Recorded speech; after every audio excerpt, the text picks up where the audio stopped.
400 വർഷങ്ങൾക്ക് മുകളിൽ പഴക്കമുള്ളതും ചരിത്രം ഉറങ്ങിക്കിടക്കുന്നതും നിറയെ വ്യത്യസ്തത പുലർത്തുന്നതുമായ കൂടാളി താഴത്ത് വീട്. ഇന്നും ഇവർ ആചാരാനുഷ്ഠാനങ്ങൾ പിന്തുടരുന്നു. മമ്മൂട്ടി നായകനായി അഭിനയിച്ച പഴശ്ശിരാജ സിനിമയുടെ ചെറിയൊരു ഭാഗം ഷൂട്ട് ചെയ്തത് ഇവിടെ വെച്ചായിരുന്നു.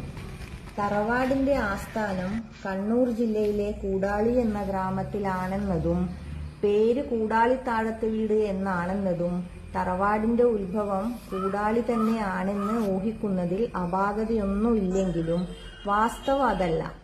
തലശ്ശേരിക്കടുത്ത് നെട്ടൂർ എന്ന സ്ഥലത്തെ കല്യാടൻ കുടുംബത്തിലെ ചിലർ കാരണം എന്തെന്നറിയില്ല കാഞ്ഞിരോട്ടേക്ക് കുടിയേറി അവിടെ കുന്നത്ത് കുടുംബം സ്ഥാപിച്ചു എന്ന് പറയപ്പെടുന്നു. അംഗസംഖ്യ കൂടിയപ്പോൾ കുന്നത്ത് കുടുംബത്തിലെ ചിലർ അടുത്ത ദേശമായ കൂടാളിയിലേക്ക് കുടിയേറിയത്രേ.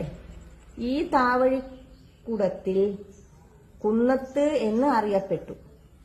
കുടത്തിൽ കുന്നത്ത് ഉപ്പാട്ടി എന്ന സ്ത്രീയുടെ മകൾ കുഞ്ഞത്തായിക്ക് അവരുടെ ഭർത്താവ് കെട്ടിക്കൊടുക്കുകയോ സമ്മാനിക്കുകയോ ചെയ്ത ഓലമേഞ്ഞ വീടാണ് കൂടാളിത്താഴത്ത് വീടിന്റെ പ്രാഗ്രൂപം എന്ന് ചില രേഖകളിലുണ്ട്.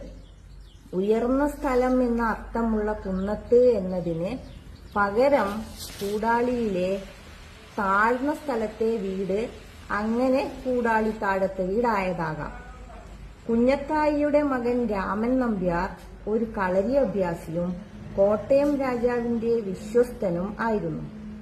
അദ്ദേഹം സ്ഥാപിച്ച കളരിസ്ഥാനം കൂടാളിത്തറവാടിന്റെ തുടക്കമായും കുഞ്ഞത്തായിയെ തറവാടിന്റെ സ്ഥാപകയായും കരുതാം.